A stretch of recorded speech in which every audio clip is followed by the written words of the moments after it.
janyara nani fa wula janyara musui furulidi kama sooni di wade so wula janyara nani fa wula janyara musui furulidi kama sooni di wade so alaka dunia da alaka sangoluda alaka musuluda kabaraka ke musuluto joye musubunya musulafisa.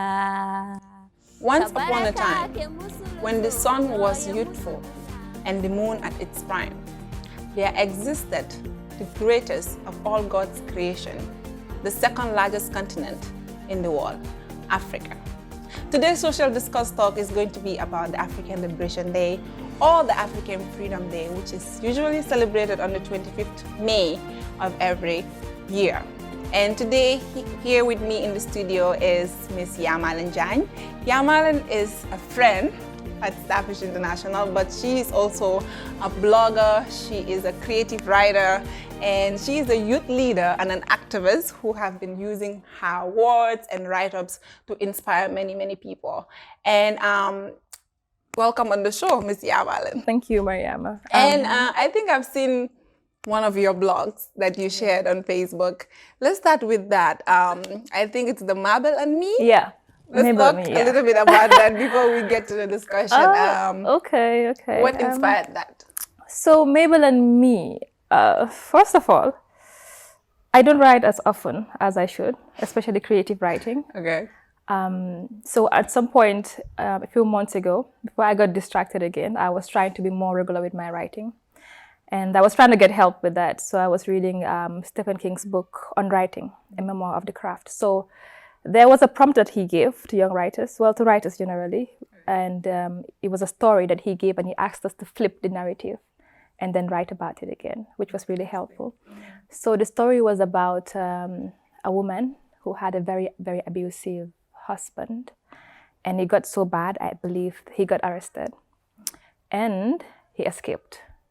Wow. And yeah, it was a thriller. It was really chilling. So the idea was, the suggestion he gave was, how about you flip it? Now the abuser becomes the woman, and there's a mental health issue involved, and the abuser is trapped. So typically, when you hear abuse, serial abuse, manipulation, mental, emotional abuse, it comes usually, they would say the man is the one who abuses it. So in this case, it was flipped, and it was the woman, and it was a culmination of violent happenings that were rather bloody. So the thing with me, with my writing, is that it's like there's no in between. It's either extremely sweet and lighthearted, or it gets dark. Sad. Yeah, it gets dark. So sometimes people are like, you have dark tendencies. I'm like, never. But then I see it in my writing. Sometimes I tend to go towards a very dark edge. Right. So it was that. It's a tale of it's a tale of abuse. It's a tale of mental illness. A bit bloody, not too bloody, but it was something I'd written after a long span of time that I hadn't written anything. And a lot of my friends said it was one of the most intense pieces of short writing that I've written in a while, because you read it. Yes. Was there anything that stood out for you? Well, I think, it was triggering, I will say. Yeah, that's why I put the trigger word. And I will say, given that usually as activists, usually our approach to activism, especially in the Gambia, or our approach when it comes to our feminist ideologies, it has always been like looking at it from the angle of the men causing the harm.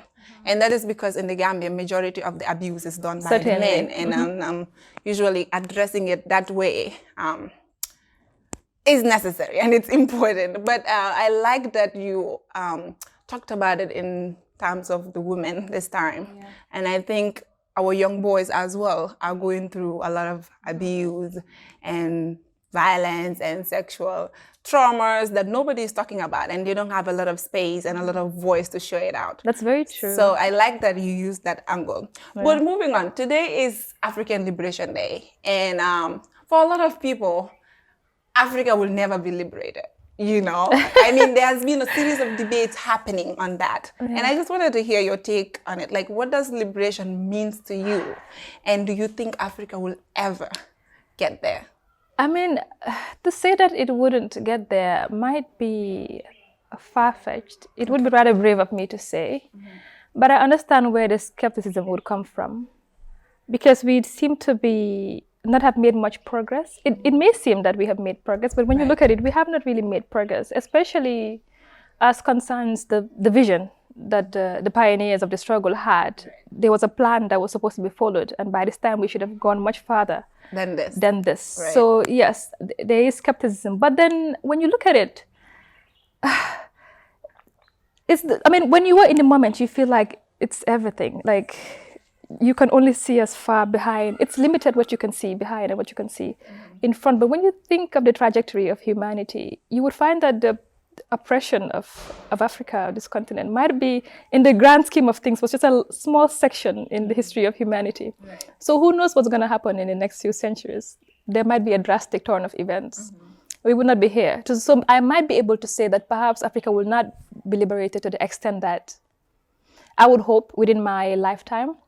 But I wouldn't say that it would never be liberated. Or perhaps we will never get to that end. And sometimes I feel like we're at the edge of time. And perhaps we don't have a lot of time left, considering things that are happening, how the art is becoming more tired and more depleted, and things are changing. And so you wonder if there's actually much time left to see that unfold. But then I wouldn't say that there's no chance for liberation for Africa. So it's possible.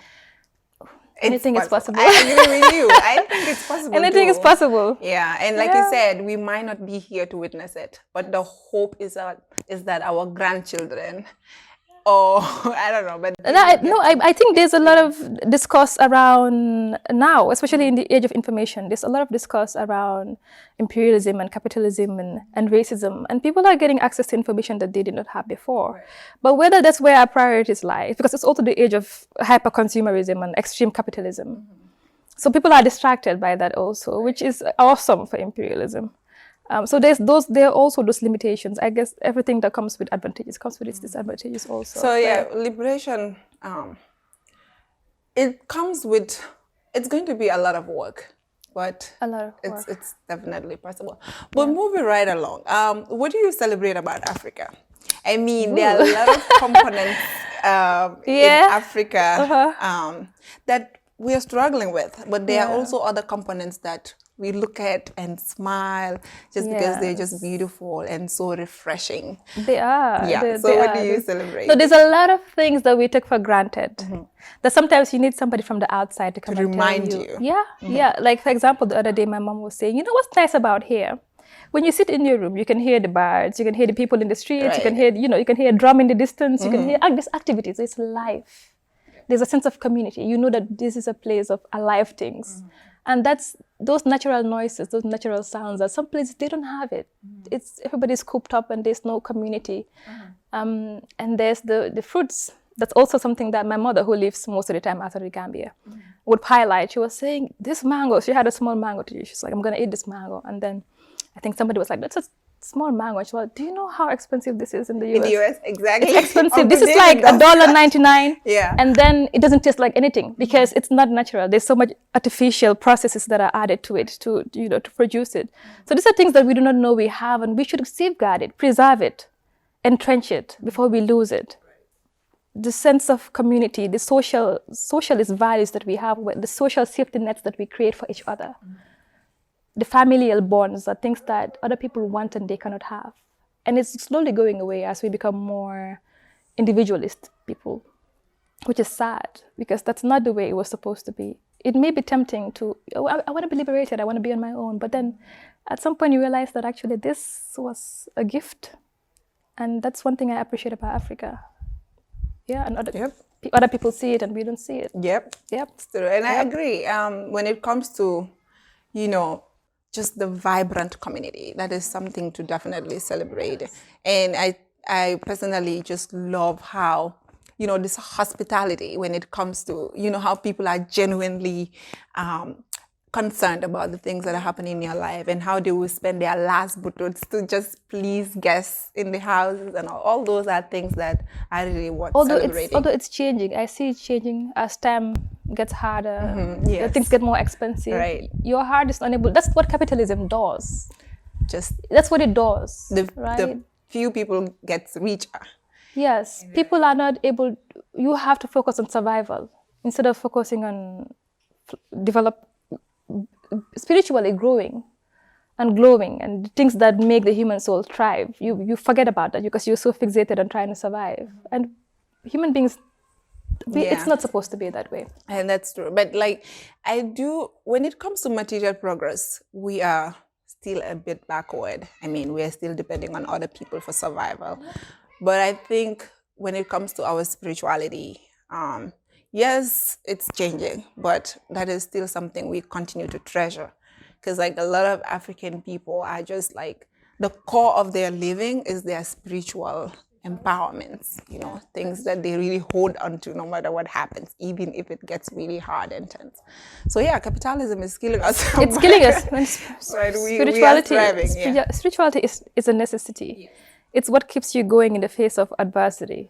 And that's why sometimes I say, Africans don't get depressed. We get depressed, by the way. Or the suicide rate in other countries is so high. But then there's an element of spirituality that allows people to hold on. It's important, and you need that. You need something to believe in, and that's one of the benefits that we still have going for us that we should safeguard. Right. We are going for a short entertainment break, and when we come back, we will hear more about African Liberation Day. So don't go away. I am an African child. Challenges and obstacles can't stop me wherever I go. I hold my head high. I am an African child. I am the child of success and the blood of Africa. My mommy is an African, my daddy is an African. I am the daughter of soul, rich in texture and complex, full of potential for a better tomorrow. Teach me discipline. Teach me hard work. Teach me to think like a star. Within me, I am an African child. So I think liberation, the liberty and the freedom that we are talking about is only possible because of some legends that really, really did all they could. Like they sacrificed their life, their luxurious life, everything, to make sure that Africa is independent, that we are liberated, and that we are talking about it today. So let's talk about some of the legends that you celebrate. Let's talk about some of our forefathers, those of them that really, really strived and the thrived. foremothers also. And the foremothers, yes. Let's not forget about Although the they have been so erased from history, I can barely name, which is an embarrassment, really. But it is the way it is. Right. There are a few through the ages that have, in different capacities, informed the progress that we have now. Somebody I particularly love is Thomas Sankara. Although he wasn't there at the very beginning, at the time when they were having the gathering in Ghana. Was it 15th April 1958? When there were only 8 countries that had independence in Africa, and they were led by Kwame Nkrumah. Of course, Kwame was always been a forerunner, also always been at the forefront of things. So he's somebody that would always come to mind when we talk about African liberation. But there were also the people in the countries themselves who were lobbying for liberation. And they did face resistance, of course. A lot of them you wouldn't know in different countries. But we do know that in Gambia, you had people like Edward Francis Small, whose legacy I don't think is talked about enough. Some people actually wanted to change the status quo. And of course, you had people who just wanted to replace the colonizer. Yeah. But I'm going to go back and talk about Thomas Sankara. He was not there at the beginning, but he tried to return us to the very essence of the Pan-African purpose, the Pan-African struggle, when he decided that we will not be allowing you to, we are not going to rely on you for our sustenance anymore. We're going to take back our economy. We're going to grow our own food and make our own clothes and farm and build our own railroads. And the people rallied behind him, and it was tough, and he was so young. But he stood and he spoke his truth everywhere, and people heard him and they recognized the truth in his words. And so his people and people all around Africa rallied behind his vision. And you could see the transformations that he made in Burkina Faso during the very 4 years of his rule. They just shut off all angles, all possible means of oppression by the French, and they started producing their own cotton, for example, making their own clothes. He started developing not only the material realities, but the ideological, the way the people thought. He talked about women's liberation, and we will never have complete liberation until the women are free. And he talked about the children, and he cut down on how much the government was spending on these luxurious things that they could do without. And he was riding his bicycle. So he was an icon. He was a symbol of what this struggle was supposed to represent. So no matter, he would always stand out for me, because he was the chance that was returned to us, and he's the example that was there to follow. But nobody has been able to step in Thomas Sankara's shoes since. In many ways, I mean, he was so fine, but that's not the point. And the way you say he was fine. He was so fine. No, he was just okay. I'm going to admit it. But I do agree with you. I have a crush on Thomas Sankara. I absolutely love. I know it's weird to but no, but I absolutely love Thomas Sankara. You just admire him. Everything that he everybody represented. that is trying to, fight for Africa's independence and liberty and everything. Like, if you look back at history and all that he has done in his legacies, you have to admire him. You cannot not crush on him. Okay, good. That's but yeah, of course. So there's Thomas Sankara. There's Kwame Nkrumah, who is the reason why we have African Liberation Day today. He was the one who brought together the 8 nation states that had attained freedom in 15 April 1958, and talked about ways in which to liberate the rest of the African continent. So by 1960, there was a major blow to imperialism across the globe, and a lot more countries gained their independence. And by 1963, I believe that was when they had the conferences in Ethiopia. At least 32 countries had their liberation at the time, if I'm not mistaken. And there he stood and he spoke about why we need to charter a way forward for the future, so we can ascertain liberation. But so at first, 15 April was Africa Freedom Day. So when they had that meeting in Addis Ababa in 1963, they decided to, because at the time there was major leaps taken as far as African independence is concerned. They decided, it was on May 25th, 1963, that's when they decided to change it to African Liberation Day. Yeah, from African Freedom Day to African Liberation Day. Right. Yeah. So let's look at the theme for this year's celebration. I think since 1963, every year we have like a theme, something like a resolution or a goal that we always walk towards. And although it's not usually 100% attainable, but it's a step forward. And this year we are looking at preparing for a leap forward to worldwide Pan-African unity. And we are also saying no to neocolonialism. What is your take? No, it's just I am so disillusioned with the theme and the pomp and the splendor around what is now called Africa Day. That's the first blow, the first insult. We have resorted to an activism, a revolutionary, what do you call it? An activism of just words and symbolism, and in truth, there's not really much work being done, especially by the OAU, who was intended to make sure that we are on the path towards African liberation and African union. So it's not enough for you to declare this is the theme today, but then everything else that you were doing does not reflect that. And that was not the reason why it was formed in 1963. It was formed so that it will work actively towards realizing the vision of the founders. Right. And it's not done that. So now, like everything else, African Liberation Day has turned into this, what's the word? It has been stripped of its essence and turned into a consumerist event like Christmas or Valentine's Day, and everybody's fixated on the aesthetics of it, and everybody's, which is, it's beautiful. I appreciate it. I appreciate the images all over, but we're not having the conversation that we should be having, and this should be the work that we're not doing the work that we should be doing. So this was supposed to be a time for reflection, for reorganizing, and making sure that we have realistic goals in place to get to where we want to get. Right. That's what I would have loved to see, and that's my perspective on the subject. That is interesting, and it's connected to my final question. What will it take for us to do the work that we're supposed to do? Like, what will it take for us to see this day as a reflection of things that we should have done and we are not doing, and how we can move forward from all the things that are holding us back?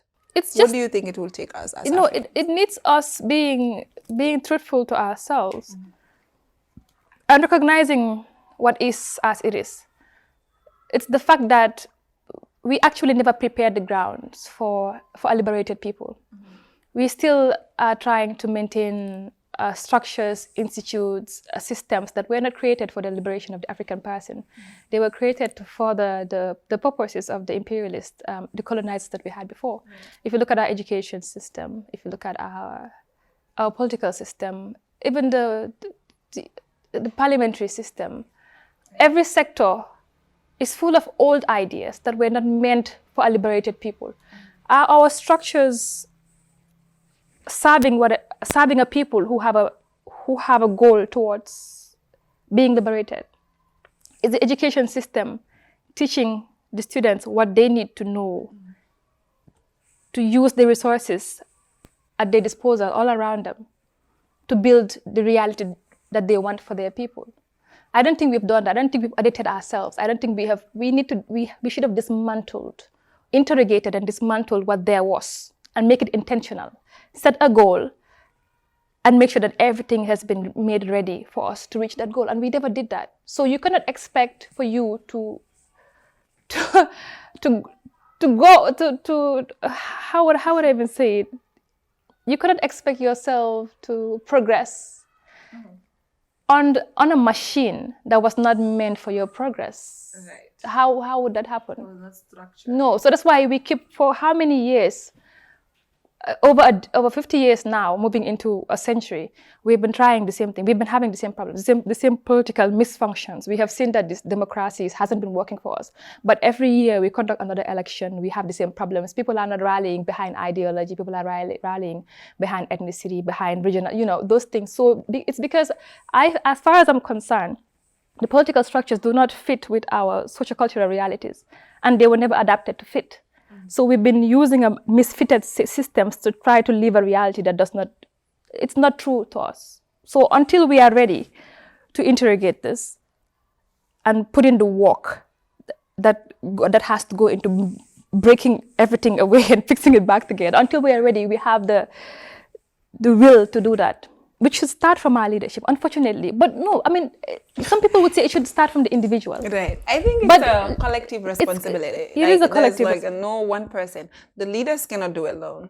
The people, the citizens can do it alone. Like, it has to take all the components, the political, the educational, everything come together to actually make Africa liberated. And it's going to take a long while, like we said. Good, but before I just wanted to show you how leadership can make a world of difference. It makes it easier, honestly. Right. When somebody is working from the bottom, there's so many obstacles to bypass. It doesn't mean that you shouldn't do it, but there's just so many obstacles to bypass.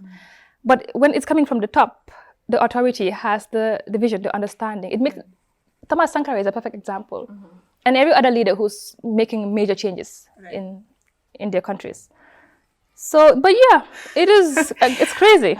Yes, it sounds like a lot and a lot. No, it's sometimes I get emotional when I get into it. Sometimes I just tap out of the whole thing and just. But like, those are our realities. We need to talk about the realities. We do. If we know, if we are aware of our situation, only then can we take the right action. True. But just to wrap up, what is your final power message about African liberation? What would be my power message? Well, I think just we should, those of us who, I mean, it's not that we are more enlightened or whatever, But those of us who have interrogated these realities and have shaped a different perspective that is outside of the box, we should try to influence other people to share this perspective and actively try to change what is into what could be. Something like what Starfish is doing. Somebody had a vision and was able to communicate their vision and build their vision and draw people in to share their vision. And these are things that we can do. Since it's not happening from the top, it can happen from the bottom. Yep. So that one Starfish, it makes a difference. That is just the story behind Starfish International. So that one Starfish, it makes a difference. It can make a difference. So that's it. Just do what you can. Where you are with what you have. Yes, but also please just dedicate time to gaining knowledge. Dedicate time to gaining knowledge. There's nothing you can do better for yourself than that. Dedicate time to gaining knowledge, really. All right, I would say if I have ever seen magic, it will have been in Africa. There are a lot of blessings to celebrate. This is a home of peace, a home of unity, a home of honesty, a home of resilience for both women and men. And while we wish you all African Liberation Day, we will also like to share with you that your voice matters, and everything you are learning out there can be used to help other people get their liberation. And I think if we are liberated as people, because liberation starts with us, we can work towards making Africa and our countries liberated. Yeah, Ms. Yamalen, thank you very much. Thank you so much, Mariam. Thank you for a fruitful conversation. Thank you for bringing me back home. It's been a minute since I've been back, and Starfish is my family. So I'm glad and happy that we hope you come back home soon again. I hope so too. I finished my class in African history. African history classes. Yes, I have to come back on my African history class. All right, but beautiful viewers, thank you so much for listening, and we hope you subscribe to the Starfish International YouTube channel for more interesting programs. Bye. I am the one. I am the dark one, and I mean the black collar child. Were you there when I said I will not revenge?